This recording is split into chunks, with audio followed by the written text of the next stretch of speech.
اعوذ باللہ من الشیطان الرجیم بسم اللہ الرحمن الرحیم۔ ناظرین محترم السلام علیکم، میں ہوں آپ کا میزبان محمد رئیس احمد۔ قرآن کریم کی تلاوت، ترجمہ اور تفسیر پر مشتمل اس مبارک پروگرام پیغام قرآن کے ساتھ ہم آپ کی خدمت میں حاضر ہیں۔ آج الحمدللہ 22ویں پارے کی سورہ فاطر کی 15ویں آیت سے قرآن کریم کی تلاوت کا آغاز ہوگا، ترجمہ پیش کیا جائے گا اور تفسیر پیش کی جائے گی۔ قرآن کریم کی تلاوت کے لیے ہمارے درمیان موجود ہیں ملک کے ممتاز و معروف قاری جناب قاری نعمان نعیمی۔ السلام علیکم ورحمۃ اللہ وبرکاتہ۔ وعلیکم السلام ورحمۃ اللہ وبرکاتہ۔ اور جیسا کہ آپ جانتے ہیں کہ ہمارے اسٹوڈیوز میں تشریف فرما ہوتے ہیں حضرت علامہ مفتی محمد اسماعیل نورانی صاحب، آج تشریف فرما ہیں، آپ تفسیر بیان فرمائیں گے۔ السلام علیکم ورحمۃ اللہ وبرکاتہ۔ وعلیکم السلام ورحمۃ اللہ وبرکاتہ۔ آئیے قرآن کریم کی تلاوت سے اپنے قلوب و اذہان کو منور کرتے ہیں۔ قرآن کریم کی تلاوت کے لیے موجود ہیں قاری نعمان نعیمی۔ بسم اللہ۔ اعوذ باللہ من الشیطان الرجیم، بسم اللہ الرحمن الرحیم۔ یا ایہا الناس انتم الفقراء الی اللہ واللہ هو الغنی الحمید۔ میں اللہ کی پناہ میں آتا ہوں شیطان مردود سے، اللہ ہی کے نام سے شروع کرتا ہوں جو نہایت رحم فرمانے والا بہت مہربان ہے۔ اے لوگو، تم سب اللہ کی طرف محتاج ہو اور اللہ ہی بے نیاز ہے، ستائش اور حمد کیا ہوا۔ یشأ یذہبکم ویأتی بخلق جدید۔ اگر وہ چاہے تو تم سب کو فنا کر دے اور ایک نئی مخلوق لے آئے۔ وما ذلك علی اللہ بعزیز۔ اور یہ اللہ پر بالکل دشوار نہیں ہے۔ ولا تزر وازرة وزر أخرى وإن تدع مثقلة إلى حملها لا يحمل منه شيء ولو كان ذا قربى إنما تنذر الذين يخشون ربهم بالغيب وأقاموا الصلاة ومن تزكى فإنما يتزكى لنفسه وإلى الله المصير۔ اور کوئی بوجھ اٹھانے والا دوسرے کا بوجھ نہیں اٹھائے گا، اور اگر کوئی بوجھ والا اپنا بوجھ اٹھانے کے لیے کسی دوسرے کو بلائے گا تو اس کے بوجھ میں سے کچھ بھی نہ اٹھایا جائے گا، خواہ وہ اس کا رشتہ دار ہی ہو۔ آپ صرف ان لوگوں کو عذاب سے ڈراتے ہیں جو بن دیکھے اپنے رب سے ڈرتے ہیں اور نماز قائم رکھتے ہیں، اور جو پاکیزہ ہوگا تو وہ اپنے ہی نفع کے لیے پاکیزہ ہوگا اور اللہ ہی کی طرف لوٹنا ہے۔ وما يستوي الأعمى والبصير اور اندھا اور آنکھوں والا برابر نہیں ہے، ولا الظلمات ولا النور اور نہ اندھیرے اور روشنی برابر ہے، ولا الظل ولا الحرور اور نہ سایہ اور دھوپ برابر ہے۔ وما يستوي الأحياء ولا الأموات إن الله يسمع من يشاء وما أنت بمسمع من في القبور۔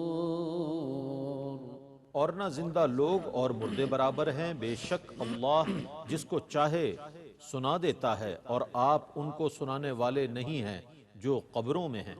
إن أنت إلا نذير آپ صرف اللہ کے عذاب سے ڈرانے والے ہیں۔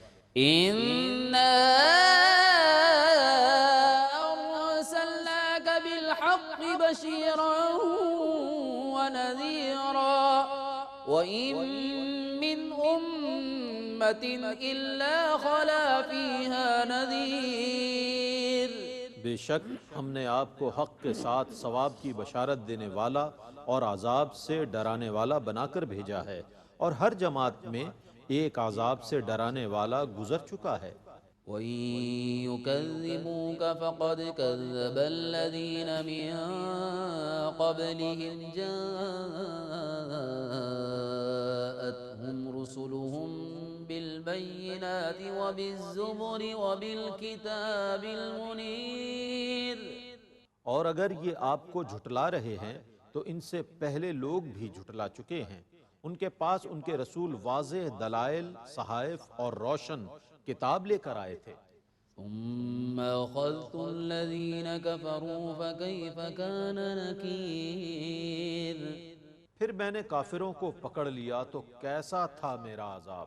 ألم تر أن الله أنزل من السماء ماء فأخرجنا به ثمرات مختلفا ألوانها ومن الجبال جدد بيض وحمر مختلف ألوانها وغرابيب سود۔ کیا تم نے اس پر غور نہیں کیا کہ اللہ نے آسمان سے پانی نازل کیا، پھر ہم نے اس سے مختلف رنگوں کے پھل پیدا کیے، اور پہاڑوں کے حصے ہیں سفید اور سرخ، ان کے رنگ مختلف ہیں اور بہت گہرے سیاہ۔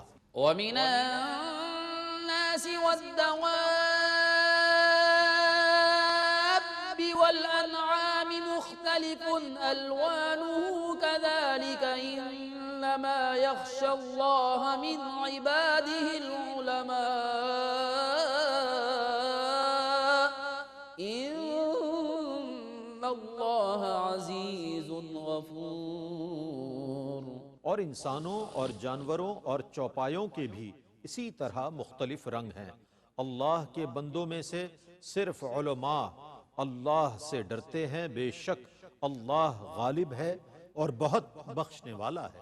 إن الذين يتلون كتاب الله وأقاموا الصلاة وأنفقوا مما رزقناهم سرا وعلانية يرجون تجارة لن تبور۔ بے شک جو لوگ اللہ کی کتاب کی تلاوت کرتے ہیں اور نماز قائم کرتے ہیں اور ان چیزوں میں سے پوشیدہ اور ظاہر خرچ کرتے ہیں جو ہم نے ان کو دی ہیں، وہ ایسی تجارت کرتے ہیں جس میں کبھی خسارہ نہیں ہوگا۔ لِيُوَفِّيَهُمْ أُجُورَهُمْ وَيَزِيدَهُمْ مِنْ فَضْلِهِ إِنَّهُ غَفُورٌ شَكُورٌ۔ تاکہ اللہ ان کو ان کا پورا ثواب عطا فرمائے اور اپنے فضل سے ان کو مزید عطا کرے، بے شک وہ بہت بخشنے والا، بہت قدردان ہے۔ وَالَّذِي أَوْحَيْنَا إِلَيْكَ مِنَ الْكِتَابِ هُوَ الْحَقُّ مُصَدِّقًا لِمَا بَيْنَ يَدَيْهِ إِنَّ اللَّهَ بِعِبَادِهِ لَخَبِيرٌ بَصِيرٌ۔ اور ہم نے جس کتاب کی آپ کی طرف وحی فرمائی ہے وہی حق ہے، پہلی کتابوں کی تصدیق کرنے والی ہے، بے شک اللہ اپنے بندوں کی بہت خبر رکھنے والا، خوب دیکھنے والا ہے۔ ثم أورثنا الكتاب الذين اصطفينا من عبادنا فمنهم ظالم لنفسه ومنهم مقتصد ومنهم سابق بالخيرات بإذن الله ذلك هو الفضل الكبير۔ پھر ہم نے ان لوگوں کو اس کتاب کا وارث بنایا جن کو ہم نے اپنے بندوں میں سے منتخب کر لیا تھا، پھر ان میں سے بعض اپنی جان پر ظلم کرنے والے ہیں اور بعض متوسط ہیں اور بعض اللہ کے حکم سے نیکیوں میں سبقت کرنے والے ہیں، یہی بڑا فضل ہے۔ جنات عدن يدخلونها يحلون فيها من أساور من ذهب ولؤلؤا ولباسهم فيها حرير۔ یہ لوگ دائمی جنتوں میں داخل ہوں گے، ان کو وہاں سونے کے کنگن اور موتی پہنائے جائیں گے اور جنت میں ان کا لباس ریشم کا ہوگا۔ وقالوا الحمد لله الذي أذهب عنا الحزن إن ربنا لغفور شكور۔ اور وہ کہیں گے کہ اللہ کا شکر ہے جس نے ہم سے غم کو دور کر دیا، بے شک ہمارا رب بہت بخشنے والا، بہت قدردان ہے۔ الذي أحلنا دار المقامة من فضله لا يمسنا فيها نصب ولا يمسنا فيها لغوب۔ جس نے اپنے فضل سے ہم کو دائمی مقام میں ٹھہرایا جہاں ہم کو نہ کوئی تکلیف پہنچے گی اور نہ کوئی تھکاوٹ ہوگی۔ والذين كفروا لهم نار جهنم لا يقضى عليهم فيموتوا ولا يخفف عنهم من عذابها كذلك نجزي كل كفور۔ اور جن لوگوں نے کفر کیا ان کے لیے جہنم کی آگ ہے، نہ ان پر قضا آئے گی کہ وہ مر ہی جائیں اور نہ ان سے ان کے عذاب میں کوئی کمی کی جائے گی، اور ہم ہر بڑے ناشکرے کو اسی طرح سزا دیتے ہیں۔ وهم يصطرخون فيها ربنا أخرجنا نعمل صالحا غير الذي كنا نعمل أولم نعمركم ما يتذكر فيه من تذكر وجاءكم النذير فذوقوا فما للظالمين من نصير۔ اور وہ لوگ دوزخ میں چلائیں گے، اے ہمارے رب ہمیں نکال دے، ہم نیک کام کریں گے جو پہلے کاموں کے خلاف ہوں گے۔ کیا ہم نے تم کو اتنی عمر نہیں دی تھی جس میں وہ شخص نصیحت قبول کر لیتا جو نصیحت قبول کرنا چاہتا ہو، اور تمہارے پاس عذاب سے ڈرانے والا بھی آیا تھا؟ لو اب مزہ چکھو، ظالموں کا کوئی مددگار نہیں ہے۔ ان اللہ عالم غیب السماوات والارض انہ علیم بذات الصدور۔ بے شک اللہ آسمانوں اور زمینوں کے غیب کا عالم ہے، بے شک وہ سینوں کی باتوں کا جاننے والا ہے۔ هو الذي جعلكم خلائف في الأرض فمن كفر فعليه كفره ولا يزيد الكافرين كفرهم عند ربهم إلا مقتا ولا يزيد الكافرين كفرهم إلا خسارا۔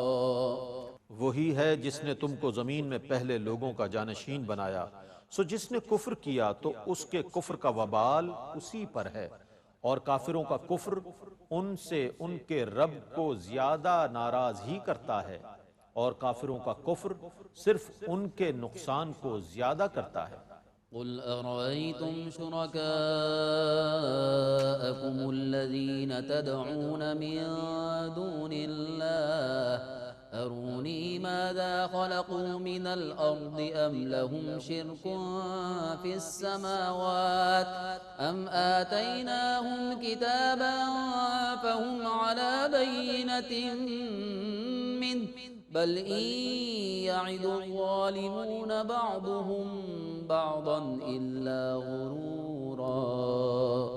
آپ کہیے مجھے یہ بتاؤ کہ تم اللہ کو چھوڑ کر جن شرکا کی پرستش کرتے ہو، مجھے دکھاؤ انہوں نے زمین کے کسی حصے کو بنایا ہے، یا آسمانوں کو پیدا کرنے میں ان کا کچھ حصہ ہے، یا ہم نے ان کو کوئی آسمانی کتاب دی ہے جس کی دلیل پر وہ قائم ہیں، بلکہ ظالم ایک دوسرے سے صرف فریب کا وعدہ کرتے ہیں۔ إن الله يمسك السماوات والأرض أن تزولا ولئن زالتا إن أمسكهما من أحد من بعده إنه كان حليما غفورا۔ بے شک اللہ آسمانوں اور زمینوں کو اپنے مرکز سے ہٹنے نہیں دیتا، اور اگر وہ اپنے مرکز سے ہٹ جائیں تو اللہ کے سوا کوئی ان کو اپنی جگہ قائم نہیں کر سکتا۔ بے شک وہ بہت حلم والا، بہت بخشنے والا ہے۔ وَأَقْسَمُوا بِاللَّهِ جَهْدَ أَيْمَانِهِمْ لَئِن جَاءَهُمْ نَذِيرٌ لَيَكُونُنَّ أَهْدَىٰ مِنْ إِحْدَى الْأُمَمِ فَلَمَّا جَاءَهُمْ نَذِيرٌ مَا زَادَهُمْ إِلَّا نُفُورًا۔ اور انہوں نے اپنی قسموں میں سے اللہ کی بہت پکی قسم کھائی تھی کہ اگر ان کے پاس کوئی عذاب سے ڈرانے والا آ گیا تو وہ کسی نہ کسی امت کی بنسبت ضرور زیادہ ہدایت قبول کرنے والے ہوں گے۔ پھر جب ان کے پاس کوئی عذاب سے ڈرانے والا آ گیا تو اس کی آمد نے صرف ان کی نفرت ہی کو زیادہ کیا۔ استكبارا في الأرض ومكر السيء ولا يحيق المكر السيء إلا بأهله فهل ينظرون إلا سنة الأولين فلن تجد لسنة الله تبديلا ولن تجد لسنة الله تحويلا۔ زمین میں ان کے تکبر کو اور ان کی بری سازشوں کو زیادہ ہی کیا، اور بری سازشوں کا وبال صرف سازش کرنے والے پر ہی پڑتا ہے۔ وہ صرف پہلے لوگوں کے دستور کا انتظار کر رہے ہیں، سو آپ اللہ کے دستور میں ہرگز کوئی تبدیلی نہیں پائیں گے، اور نہ آپ اللہ کے دستور کو ہرگز ٹلتا ہوا پائیں گے۔ أَوَلَمْ يَسِيرُوا فِي الْأَرْضِ فَيَنظُرُوا كَيْفَ كَانَ عَاقِبَةُ الَّذِينَ مِن قَبْلِهِمْ وَكَانُوا أَشَدَّ مِنْهُمْ قُوَّةً وَمَا كَانَ اللَّهُ لِيُعْجِزَهُ مِن شَيْءٍ فِي السَّمَاوَاتِ وَلَا فِي الْأَرْضِ إِنَّهُ كَانَ عَلِيمًا قدیرا۔ اور کیا انہوں نے کبھی زمین میں سفر نہیں کیا؟ پس وہ دیکھتے کہ ان سے پہلے لوگوں کا کیسا انجام ہوا، حالانکہ وہ ان سے زیادہ سخت اور طاقتور تھے، اور اللہ کی یہ شان نہیں ہے کہ آسمانوں اور زمینوں میں سے کوئی چیز اس کو عاجز کر دے۔ بے شک وہ بہت علم والا، بڑی قدرت والا ہے۔ وَلَوْ يُؤَاخِذُ اللَّهُ النَّاسَ بِمَا كَسَبُوا مَا تَرَكَ عَلَى ظَهْرِهَا مِن دَابَّةٍ وَلَكِن يُؤَخِّرُهُمْ إِلَى أَجَلٍ مُّسَمًّى فَإِذَا جَاءَ أَجَلُهُمْ فَإِنَّ اللَّهَ كَانَ بِعِبَادِهِ بَصِيرًا۔ اور اگر اللہ لوگوں کے کیے ہوئے کاموں کی وجہ سے ان پر گرفت فرماتا تو روئے زمین پر کسی جاندار کو نہ چھوڑتا، لیکن وہ ایک وقت مقرر تک انہیں ڈھیل دے رہا ہے، پس جب ان کا وقت آ جائے گا تو اللہ اپنے بندوں کو خوب دیکھ لے گا۔ بسم اللہ الرحمن الرحیم۔ یاسین والقرآن الحکیم انک لمن المرسلین علی صراط مستقیم تنزیل العزیز الرحیم۔ اللہ ہی کے نام سے شروع کرتا ہوں جو نہایت رحم فرمانے والا، بہت مہربان ہے۔ یاسین، قرآن حکیم کی قسم، بے شک آپ ضرور رسولوں میں سے ہیں، سیدھے راستے پر قائم ہیں۔ یہ قرآن بہت غالب بڑے مہربان کا نازل کیا ہوا ہے، لتنذر قوما ما انذر آباؤهم فهم غافلون، تاکہ آپ اس قوم کو عذاب سے ڈرائیں جس کے آباء و اجداد کو نہیں ڈرایا گیا تھا، سو وہ غافل ہیں۔ لقد حق القول على أكثرهم فهم لا يؤمنون، ان میں سے اکثر کے متعلق ہماری خبر ثابت ہو چکی ہے، سو وہ ایمان نہیں لائیں گے۔ إنا جعلنا في أعناقهم أغلالا فهي إلى الأذقان فهم مقمحون، ہم نے ان کی گردنوں میں طوق ڈال دیے ہیں جو ان کی ٹھوڑیوں تک ہیں، جس سے ان کے سر اوپر اٹھے ہوئے ہیں۔ وجعلنا من بين أيديهم سدا ومن خلفهم سدا فأغشيناهم فهم لا يبصرون، ہم نے ایک دیوار ان کے آگے کھڑی کر دی اور ایک دیوار ان کے پیچھے کھڑی کر دی، سو ہم نے ان کو ڈھانپ دیا، پس وہ کچھ نہیں دیکھتے۔ وسواء عليهم أنذرتهم أم لم تنذرهم لا يؤمنون، اور آپ کا ان کو ڈرانا یا نہ ڈرانا ان کے حق میں برابر ہے، یہ ایمان نہیں لائیں گے۔ إنما تنذر من اتبع الذكر وخشي الرحمن بالغيب فبشره بمغفرة وأجر كريم، آپ کا ڈرانا صرف اس کے لیے مفید ہے جو نصیحت پر عمل کرے اور بن دیکھے رحمان سے ڈرے، تو آپ اس کو مغفرت کی اور باوقار ثواب کی نوید سنا دیجیے۔ إنا نحن نحيي الموتى ونكتب ما قدموا وآثارهم وكل شيء أحصيناه في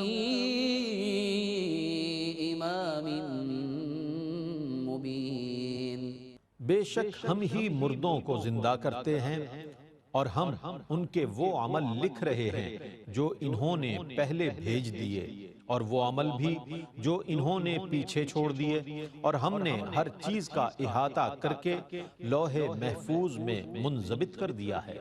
واضرب لهم مثلا أصحاب القرية إذ جاءها المرسلون، اور آپ ان کے لیے بستی والوں کی مثال بیان کیجئے جب ان کے پاس کئی رسول آئے۔ إذ أرسلنا إليهم اثنين فكذبوهما فعززنا بثالث فقالوا إنا إليكم مرسلون، جب ہم نے ان کے پاس دو رسولوں کو بھیجا تو انہوں نے ان کو جھٹلایا، پھر ہم نے تیسرے رسول سے ان کی تائید کی، سو ان تینوں نے کہا ہم تمہاری طرف پیغام دے کر بھیجے گئے ہیں۔ قالوا ما أنتم إلا بشر مثلنا وما أنزل الرحمن من شيء إن أنتم إلا تكذبون، ان لوگوں نے کہا تم تو صرف ہماری مثل بشر ہو اور رحمان نے کچھ نازل نہیں کیا، تم محض جھوٹ بولتے ہو۔ قالوا ربنا يعلم إنا إليكم لمرسلون، ان رسولوں نے کہا ہمارا رب خوب جانتا ہے کہ ہم تمہاری طرف بھیجے گئے ہیں، وما علينا إلا البلاغ المبين، اور ہمارے ذمے تو صرف واضح طور پر پہنچا دینا ہے۔ قالوا إنا تطيرنا بكم لئن لم تنتهوا لنرجمنكم وليمسنكم منا عذاب أليم، انہوں نے کہا ہم تو تم کو بدفعل سمجھتے ہیں، اور اگر تم باز نہ آئے تو ہم تم کو سنگسار کر دیں گے، اور ہماری طرف سے تم کو ضرور دردناک عذاب پہنچے گا۔ قالوا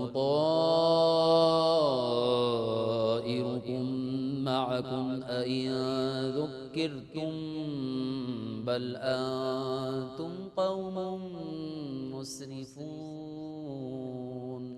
رسولوں نے کہا کہ تمہاری بدفعلی تمہارے ساتھ ہے، کیا تم نصیحت کرنے کو برا سمجھتے ہو؟ بلکہ تم لوگ حد سے گزرنے والے ہو۔ وجاء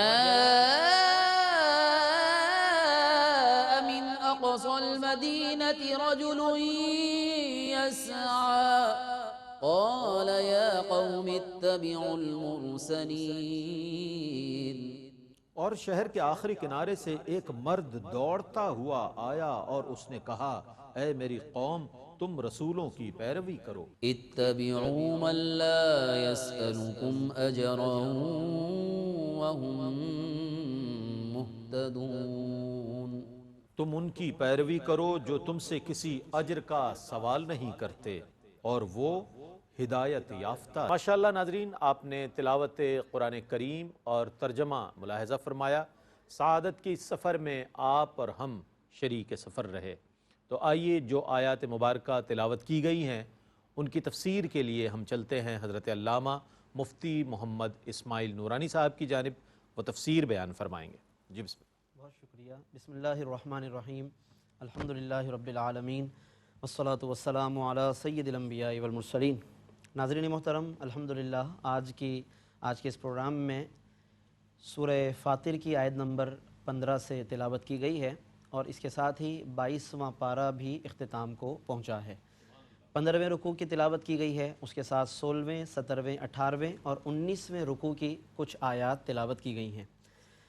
ان آیتوں پر جب ہم نظر ڈالتے ہیں، جن میں سورہ فاطر کا بھی کچھ حصہ شامل ہے، کیونکہ آج کی تلاوت میں سورہ فاطر کی تکمیل ہوئی اور اس کے ساتھ ہی سورہ یاسین کا آغاز ہوا ہے، تو جب ہم ان مضامین پر نظر ڈالتے ہیں تو یقیناً ہماری زندگی کے مختلف شعبہ جات سے تعلق رکھنے والی کئی آیتیں ہیں کہ جو ہماری رہنمائی کرتی ہوئی ہمیں نظر آتی ہیں۔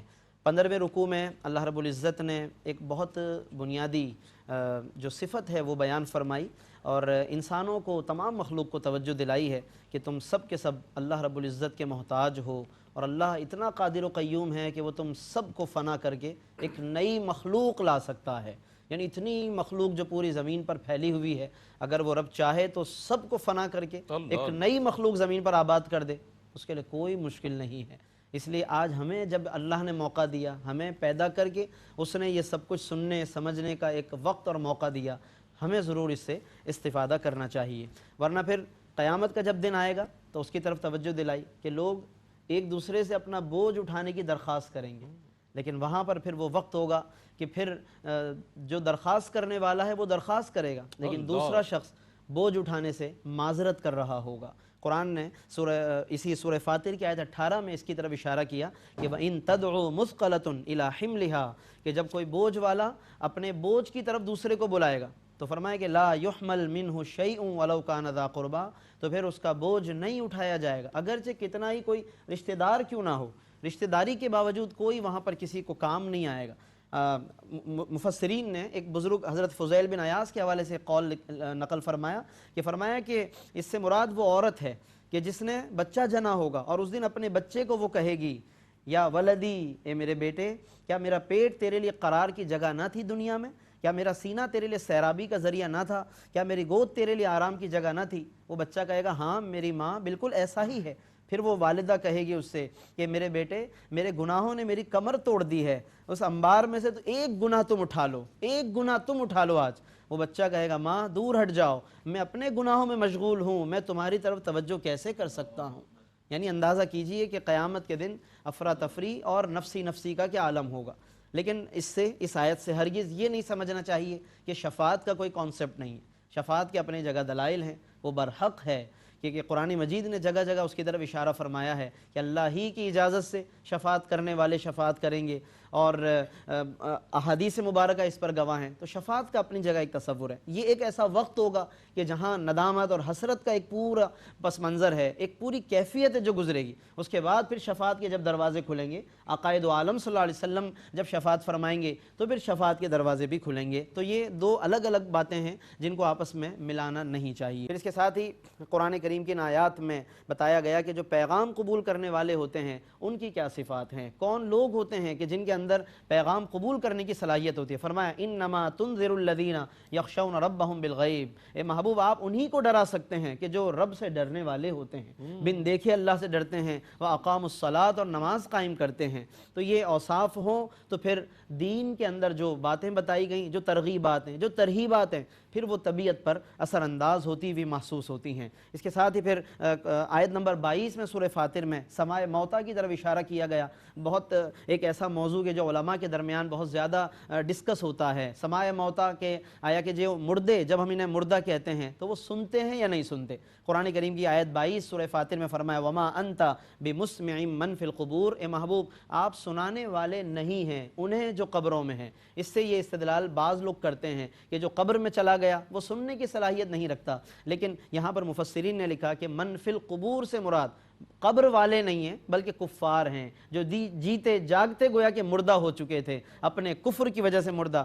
چنانچہ علامہ قرطبی لکھتے ہیں من فی القبور کی تفسیر میں ای بمنزلۃ اہل القبور، یعنی یہ کفار اہل قبور کے درجے میں ہیں، انہیں سننا یا تبلیغ انہیں نفع نہیں دے رہی، اس لیے انہیں قبر والوں سے تعبیر کیا گیا ہے۔ لیکن اس سے سماع موتا یعنی کہ مردوں کے نہ سننے پر استدلال کرنے سے علماء نے منع فرمایا، اور اس سے پہلے ایک اور پروگرام میں ہم اس کی مختصر سی وضاحت کر چکے ہیں۔ پھر اس کے ساتھ ہی اسی سورہ فاطر میں جب 16ویں رکوع کا آغاز ہوا اور اس کی تلاوت کی گئی تو اللہ رب العزت نے اس کے آغاز میں دلائل قدرت بیان فرمائے کہ کیا تم نہیں دیکھتے کہ ہم نے آسمان سے پانی برسایا اور اس پانی سے پھر مختلف رنگوں کے پھل پیدا فرمائے۔ ایک پانی ہے، پانی ایک ہے، مگر جب اس سے پھل اللہ نے پیدا کیے تو دیکھیے نا کیسی کیسی رنگتیں ہیں، کسی کا رنگ ہرا ہے، کوئی اورنج ہے، کوئی ریڈ ہے، کوئی کس کلر میں، اور پھر رنگتوں میں بھی، رنگتوں کے اندر رنگتیں ہیں، پھر ذائقے بھی الگ الگ، کیفیتیں الگ الگ، بناوٹ الگ الگ ہے۔ اللہ رب العزت کی یہ ساری خلاقی ہے کہ جو کائنات میں جگہ جگہ اس نے اپنے دلائل کے طور پر اس کو بکھیر دیا۔ پھر پہاڑوں پہ توجہ دلائی، فرمایا پہاڑوں کی کبھی کبھی قطاریں دیکھا کرو کہ ایک طویل قطاریں نظر آئیں گی، سفید سفید پہاڑوں کی قطاریں نظر آئیں گی، پھر مختلف رنگتوں کے پہاڑ نظر آئیں گے، سیاہ سے سیاہ پہاڑ، سرخ پہاڑ بھی نظر آئیں گے۔ پھر سرخ میں فرمایا وَمِنَ الْجِبَالِ جُدَدٌ بِيضٌ وَحُمْرٌ مُخْتَلِفٌ أَلْوَانُهَا، فرمایا کہ سرخی میں بھی مختلف رنگتیں ملیں گی، کوئی پہاڑ معمولی سرخ، کوئی زیادہ سرخ، فرمایا یہ سب ہماری قدرتیں ہیں، تمہیں پہاڑوں میں رنگتیں ملیں گی، پھلوں میں رنگتیں، اور تو اور اگلی آیت میں 28 میں فرمایا وَمِنَ النَّاسِ وَالدَّوَابِّ وَالْأَنْعَامِ، لوگوں میں بھی تمہیں مختلف رنگتیں ملیں گی، جانوروں میں بھی مختلف رنگتیں ملیں گی۔ یہ رنگتیں تمہارے جھگڑوں کا باعث نہیں بننی چاہیے، یہ تو ہماری قدرت کی دلیل ہے، یعنی رنگتوں کے اختلاف سے بندے کو اللہ کے قریب ہونا چاہیے، نہ کہ آپس میں ایک دوسرے سے جھگڑنے کا ذریعہ بنا لیں۔ لوگ آج رنگتوں پہ بٹ گئے، کوئی زبانوں پہ تقسیم ہو گیا، کوئی علاقے اور قبیلے پہ بٹ گیا۔ رب نے سب کو ایک کنبہ قرار دے کر، سب کو یکجان کر کے، سب کو اپنی طرف توجہ دلائی کہ ہماری کوشش، ہماری محنت، ہماری تگ و دو اللہ کی طرف ہونی چاہیے، نہ کہ آپس میں خدا نخواستہ کوئی دوری کا باعث بننا چاہیے۔ پھر اس کے بعد اللہ رب العزت نے مزید کچھ اوصاف ذکر کیے جو ہم انسانوں میں ہونے چاہیے۔ تلاوت کتاب ہے، اقامت الصلاۃ، نماز کو قائم کرنا ہے، انفاق فی سبیل اللہ ہے۔ پھر اس کے بعد آگے جا کر کتاب اللہ کا ذکر کیا کہ اس کتاب کو ہم نے امت محمدیہ کو وارث بنایا، اس کتاب کا وارث ہم نے اس امت کو بنایا، لیکن پھر اس امت میں مختلف گروہ سامنے آئے، ایک وہ کہ جو اپنے آپ پر ظلم کرتا ہے، ایک وہ کہ جو اعتدال سے چلتا ہے، ایک وہ کہ جو اور زیادہ خیرات میں، نیکیوں میں سبقت لے جانے والا۔ ان تینوں کا ذکر فرمایا اور سب سے افضل اسے قرار دیا کہ جو سابقم بالخیرات، نیکیوں میں سب سے آگے نکل گیا۔ اللہ نے پھر اس کی تعریف فرمائی، اس کو فضل قرار دیا، فضل کبیر اللہ رب العزت نے اس کو قرار دیا ہے۔ تو اس لیے ہمیں یہ تین طبقات اس لیے بیان کیے تاکہ بندہ غور کرے کہ میں اس میں سے کس درجے میں ہوں، پھر اگر کسی ایسے درجے میں ہوں کہ اس سے اور آگے بڑھ سکتا ہوں ضرور بڑھنا چاہیے۔ قرآن نفس مطمئنہ کا ذکر بھی کرتا ہے، قرآن نفس امارہ کا ذکر بھی کرتا ہے، قرآن نفس لوامہ کا ذکر بھی کرتا ہے۔ تو ہمیں یہ غور کرنا چاہیے کہ میں کس مرحلے میں ہوں، کیا میرا نفس ایسا ہے جو مجھے عبادت کا مشورہ دیتا ہے یا گناہوں کا مشورہ دیتا ہے؟ اگر گناہوں کا مشورہ دیتا ہے تو پھر عبادت کی طرف آنے کی ضرورت ہے، اور اگر نفس عبادت کا مشورہ دیتا ہے تو پھر عبادت پر ناز نہیں بلکہ نیاز ہونا چاہیے، بہت عمدہ، عجز ہونا چاہیے، تاکہ اللہ تعالیٰ اس عبادت کو قبول فرمائے۔ پھر اس کے ساتھ ہی 70ویں رکوع کی تلاوت کی گئی، اس میں اللہ رب العزت نے بتوں کا رد کیا، ان کے عاجز ہونے کو بیان فرمایا، اور فرمایا کہ ہماری قدرتیں کس کس طرح سے اس پورے زمین میں آسمانوں میں پھیلی ہوئی ہیں، اور اس کے ساتھ ہی یہ بھی بتایا کہ اعلان نبوت سے پہلے، یعنی جب تک ہمارے نبی نے اعلان نہیں کیا تھا نبوت کا اعلان، اس سے پہلے کفار بڑی بڑی قسمیں کھاتے تھے کہ کاش کہ کوئی ہدایت دینے والا آ جائے، ہم تو اس کا دامن نہیں چھوڑیں گے اور ہم اسے تھام کے رکھیں گے، اور جب وہ آنے والا آ گیا تو اس کے بعد پھر ان سب نے رد کیا ہے، اور پھر ان سب نے اپنے اپنے طور پر اپنے اپنے انداز سے جھٹلایا ہے۔ تو یہ بھی قرآن نے بیان کر دیا کہ وَأَقْسَمُوا بِاللَّهِ جَهْدَ أَيْمَانِهِمْ، پہلے بڑی بڑی قسمیں کھاتے تھے، اور جب حضور آ گئے تو اس کے بعد انکار کرنے لگ گئے، تو انہیں پھر وہ ساری باتیں یاد دلائیں، ان کا تکبر بتایا کہ سازشیں کرنے لگ گئے، تکبر کرنے لگ گئے، اور پھر عبرت کے لیے سیر کرنے کا حکم دیا، عبرت کی غرض سے زمین میں سیر کرو، کیونکہ کفار اپنے تجارتی قافلوں میں گزرتے بھی رہتے تھے لیکن غور نہیں کرتے تھے۔ انہیں بتایا کہ تجارت اپنی جگہ، پیسہ بنانا اپنی جگہ، لیکن راستے سے گزرتے ہوئے غور کیا کرو، جس بستی سے گزرے ہو اس پر کبھی یہاں بھی کوئی رہتا تھا لیکن وہ رہنے والے بھی اب کبھی نہ رہے، ہمیشہ کے لیے ختم ہو گئے، تو آج تم ہو کل تمہارا بھی نام و نشان مٹ جائے گا۔ تو اگر تم چاہتے ہو کہ تم اچھے ناموں سے پکارے جاؤ، اچھا ذکر ہو، تو پھر ان ہستیوں سے وابستہ ہو جاؤ کہ جو تمہیں اللہ کی طرف لے جانے والی ہیں، اللہ کا قرب عطا کرنے والی ہیں۔ اور اس کے ساتھ ہی سورہ فاطر کے اختتام پر اللہ عز و جل نے اپنا حلم بیان کیا، بردباری، برداشت۔ آیت نمبر 45 میں فرمایا کہ وَلَوْ يُؤَاخِذُ اللَّهُ النَّاسَ بِمَا كَسَبُوا، اگر اللہ تعالیٰ گرفت کرنے لگ جائے نا، لوگوں کی گرفت کرے ان اعمال پر جو لوگ کرتے ہیں، ان غلطیوں پر، کوتاہیوں پر، اگر اللہ بار بار لوگوں کا گرفت فرمانے لگ جائے، فرمایا ما ترک علی ظہرہا من دابہ، تو زمین کی پشت پر اللہ تعالیٰ کوئی جاندار پھر باقی نہ رکھتا، یعنی آج پھر کوئی انسان نہ ہوتا، لیکن یہ اللہ ہی کی مہربانی ہے کہ سارے لوگ، مختلف قسم کے معاملات اور اعمال کرنے والے روئے زمین پر سب کے سب موجود ہیں۔ یعنی اللہ تبارک و تعالیٰ کا یہ حلم ہے، بردباری ہے، برداشت ہے کہ وہ فوراً گرفت نہیں فرماتا، ڈھیل دیتا ہے، موقع دیتا ہے کہ اب پلٹ کر آ جائے، بار بار موقع دیتا ہے۔ تو ہمیں ضرور اس حوالے سے ناظرین سوچنا چاہیے کہ رب العالمین کی صفت حلم ہمارے لیے کس قدر نفع بخش ہے، اور اسی کو علماء نے فرمایا کہ سب سے زیادہ جس صفت سے ڈرنا چاہیے وہ صفت حلم ہے، کیونکہ حلیم جو ہوتا ہے یعنی کہ بردبار، حلیم الطبع، اس سے جب غضب آتا ہے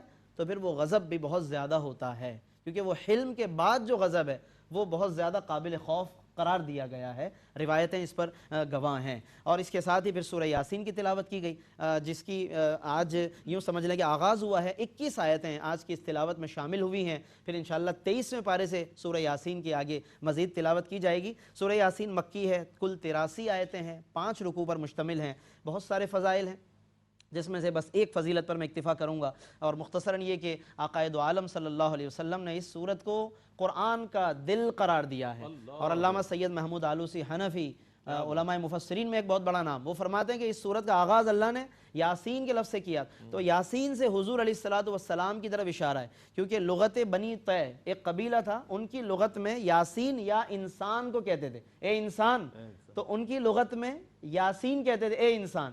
علماء کہتے ہیں کہ یہاں انسان سے عام انسان مراد نہیں، انسان کامل مراد ہے، اور وہ آقا دو عالم صلی اللہ علیہ وسلم۔ علامہ آلوسی کہتے ہیں کہ سورہ یاسین قرآن کا دل ہے، تو اللہ نے قرآن کے دل کا آغاز کائنات کے دل سے کیا ہے، کائنات کا دل حضور علیہ السلام ہے، تو یاسین کہہ کر اللہ تبارک و تعالیٰ نے اس سورت کا آغاز کیا، اور پھر حضور کی رسالت کی قسم ارشاد فرمائی، قرآن کی قسم کے ساتھ رسالت کو بیان کیا، یاسین والقرآن الحکیم انک لمن المرسلین علی صراط مستقیم، اے محبوب آپ صراط مستقیم پر ہیں۔ نبی کے صراط مستقیم پر ہونے کا مطلب ایک تو وہی کہ وہی صراط مستقیم پر ہیں، باقی سب انہی کے طفیل ہیں، اور ایک یہ کہ اے لوگو اگر تم نبی کو پانا چاہو تو وہ صراط مستقیم پر ہی ملیں گے تمہیں، یعنی تم بھی پھر انہی کی پیروی کرو۔ اس کے ساتھ پھر کفار کی، ان لوگوں کا ذکر کیا کفار میں جو دائمی محروم ہیں، جنہوں نے اپنے آپ کو محروم کر دیا، اور ان کا پھر مختلف طریقوں سے ذکر کیا کہ ان کے لیے کس طرح یہ ہدایتیں اب نفع بخش نہیں رہیں، اور اس کے ساتھ پھر بعث بعد الموت کا ذکر فرمایا گیا، اور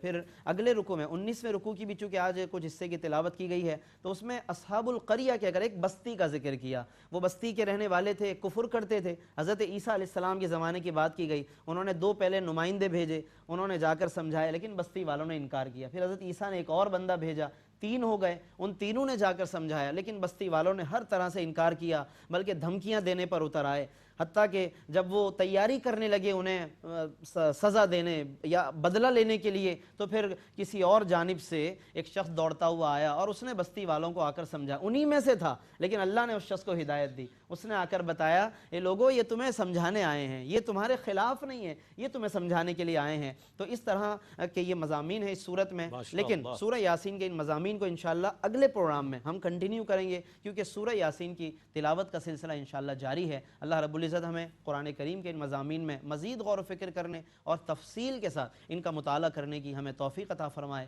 آمین۔ وآخر دعوانا ان الحمدللہ۔ ماشاءاللہ ماشاءاللہ، جزاک اللہ خیر۔ ناظرین گرامی، آج الحمدللہ اس طور 22واں پارہ مکمل ہوا، سورہ فاطر مکمل ہوئی اور قرآن کا دل یعنی سورہ یاسین کا آغاز ہو گیا ہے۔ بہت سے لوگ ہیں جو قرآن کریم پڑھتے ہیں اور سورہ یاسین کو یاد بھی کر لیتے ہیں، حفظ بھی کر لیتے ہیں، ماشاءاللہ۔ اللہ تعالیٰ ہمارا قرآن کریم پڑھنا سننا اپنی بارگاہ میں قبول فرمائے۔ ARYQ TV کا یہی پیغام ہے کہ قرآن سے محبت کیجئے، قرآن پڑھیے، قرآن پڑھائیے، سمجھنے کی کوشش کیجئے اور اس پیغام کو جو قرآن کا پیغام ہے اسے لوگوں تک پہنچائے، دوسروں تک پہنچائے۔ پیغام قرآن کے ساتھ اپنے میزبان محمد رئیس احمد کو اجازت دیجئے۔ اللہ حافظ۔